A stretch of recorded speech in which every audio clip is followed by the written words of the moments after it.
Shalom Tamidim, what the Gemara is going to do now is kind of flush out other questions that you might have, or kind of show you where your mind should go to figure out what the questions you should have are. So it's going to go through different ways of splitting it up. Some situation that's like sort of like the Mishnah, but not exactly like the Mishnah. So we're going to take a look. Take these down to help you along. You will need them later on.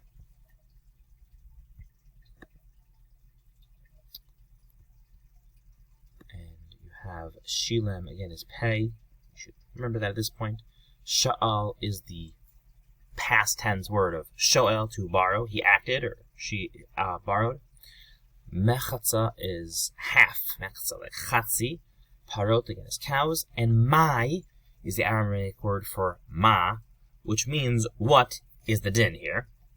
So to give you a case and then the din. And a shutfin is partners that own something together. Neither one of them is the only partner, or only owner. They own it both together. You can almost see where this is going to go with it. So we see a few questions. The questions are going to include what is the din? The Gemara is going to pose a case. And it's going to ask mai. That is a very common phrase in the Gemara. It means, what is the din in this case?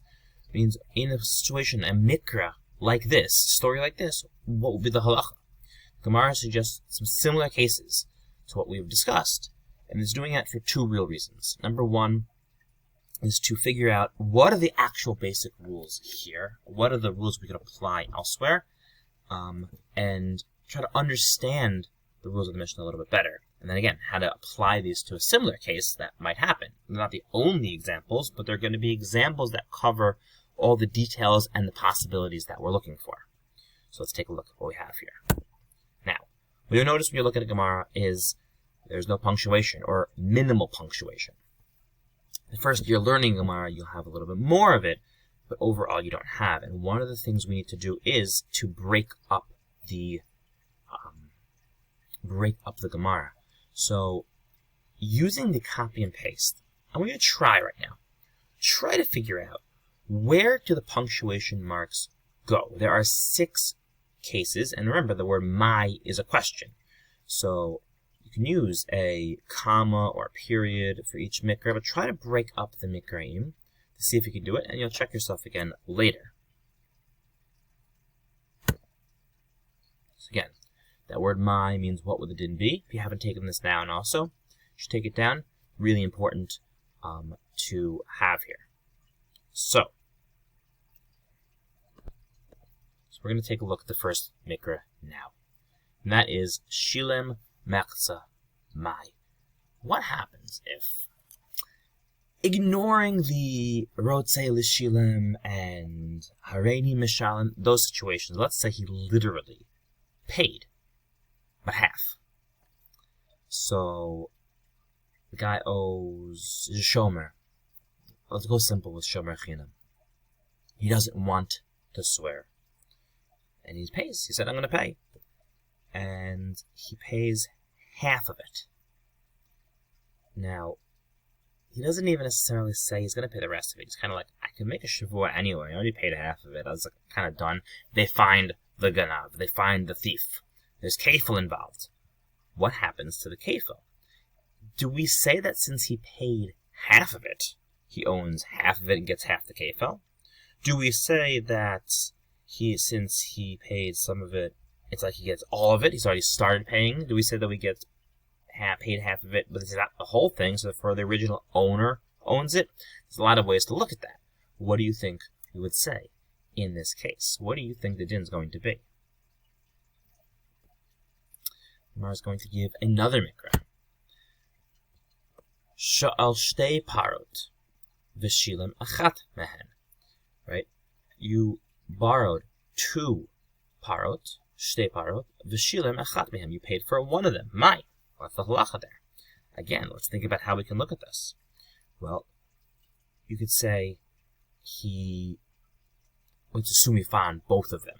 Same deal, right? He's going to pay. He says, Hareini Mishalem. He pays for half of them, and then it kind of wanders off. It doesn't seem to be like he's going to pay for another one. They find both of the cows. Or they found one of the cows. Either way. Does he get the kefil for the one cow but not the other cow? Does he get the kefil for both cows because he already started the process? Does he get the kefil for no cows because he never fully paid back?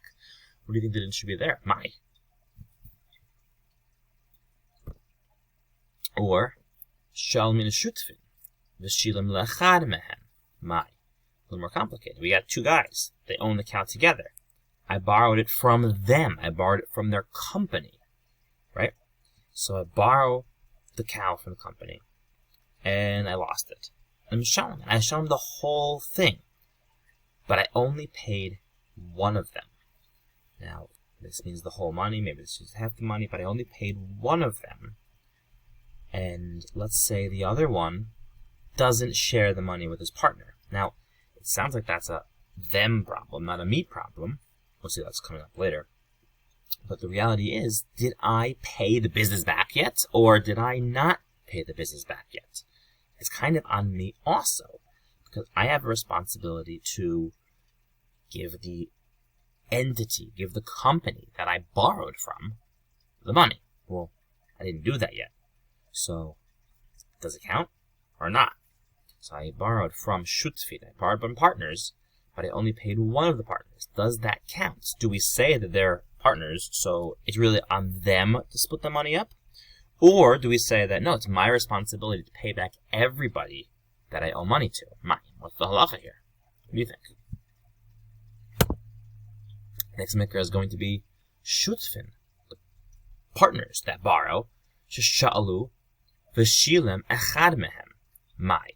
They go in as partners. They're really working together. They both take the responsibility together. They lose it. They're shomer chinam, whatever the situation is, or they somehow get a situation where they're able to get the kefil. One of them pays. One of them pays the whole amount. Now, since he paid, does he get all the kefil? Or since it was borrowed by Shutfin and he's kind of paying on behalf of both of them, he's representing both of them, he's doing it for them, taking the responsibility for both of them, well, that was very, very nice of him, and it wasn't so nice of the partner to not pay, the shutaf, to not pay, but since they're a partnership, they really do everything together, and therefore they both get the kefil to split it. Or, again, do we say that, well, no, they started as partners, but not being very good partners here. Like, one of them is doing the whole thing, and one of them is not. Kind of, ever have a work where you do that? Kind of like, yeah, we're partners, we did both of it. Well, like, one person did the entire thing. So, they really both deserve the kefil for that. It's a big question. What's the halacha here? What about sha'al mina isha v'shilem lebala? You borrowed something from a wife, but you paid her husband. So do we say that a husband and wife are partners? Or do we say that they're independent people, so then maybe you have to pay the one that you borrowed from first? Maybe that would depend on what kind of property. Is it property the wife had before they got married? Is it property they had after they got married? Not so clear. You have a bunch of options here. Shal mina isha, you borrow from a woman, v'shilem levala, and you pay back her husband. Mai. What do you think? And the opposite is isha shesha'ala, v'shilem bala mai. The woman borrowed, and shesha'ala, she's the one that borrowed something. V'shilem bala, her husband paid back for it. Mai. What would the halacha be? Now, this is a little more complicated. And again, you can apply this many places. One person borrowed and another person paid back for that other person. Well, do we say that the borrower took responsibility and someone else paid for them, but it's really theirs? Right? The Isha was the one that took responsibility. The husband paid for her, but then the woman is the one that is the owner for that new thing, and they get the kefil? Or do we say that the one that paid for it is going to be the one that gets that money? Again, to recap, we have 6 mikra'im we're asking about. Shilem Mechtza, if the shomer pays half of it, do they get half the kefil, all of the kefil, or none of the kefil? If sha'al shtei parot v'shilem achat mehem, if you borrow 2 cows and you only pay for one of them, do you get half the kefel, all the kefel, or none of the kefel? If you shal min shutfin, you borrow from shutfin, and you pay one of them, shilem lechad mehem, mai, you get all the kefel, half the kefel, meaning that person's part of the kefel, or none of the kefel.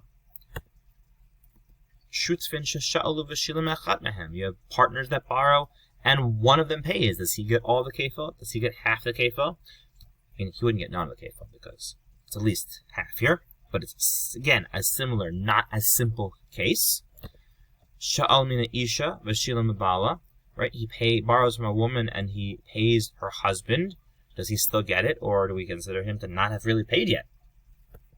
And isha sha'ala v'shilem bala, mai, a woman that borrows and her husband pays, again, do we consider her to be the one paying for it, or the husband to be the one paying for it? What is the halacha going to be here? Now, I mentioned to you guys that sometimes the Gemara ends in the phrase teku. The word teku can be a disappointing response.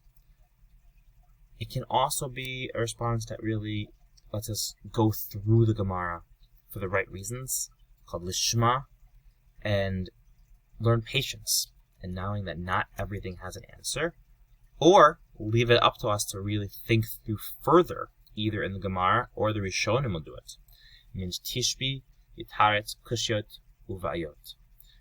Eliyahu Hanavi, Tishbi, Yitaretz, it means to respond or solve. Kushiot, or kasha, a problem, a question. Ubayot, and problems. The Gemara says that Eliyahu Hanavi is going to come and answer these questions for us. We don't have an answer right now. Sometimes we just have to wait. Sometimes questions don't have an answer, and that is okay. That means that we're asking good questions, and they're so good that we're just not sure. We're going to have to wait. Eliyahu Hanavi is going to announce Mashiach and explain the answers to these questions. Now, sometimes you do have to just act.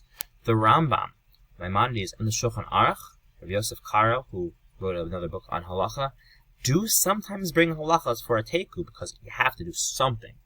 But sometimes in life, we don't have answers, and that's actually part of being a Jew, is knowing that we can't understand everything. Hashem can understand everything. There's an answer for everything. We just don't always have that answer for everything. The Gemara's answer is, in fact, teku. We don't know. These are good questions. We're not sure. Opens up one thing. You take these down so you know this phrase. Number 1. In dine mamanot, in monetary things like nazikin, you always have the option for what's called peshara, or a compromise, where the two people, the balei din, the people in court, can come up with an agreement on their own.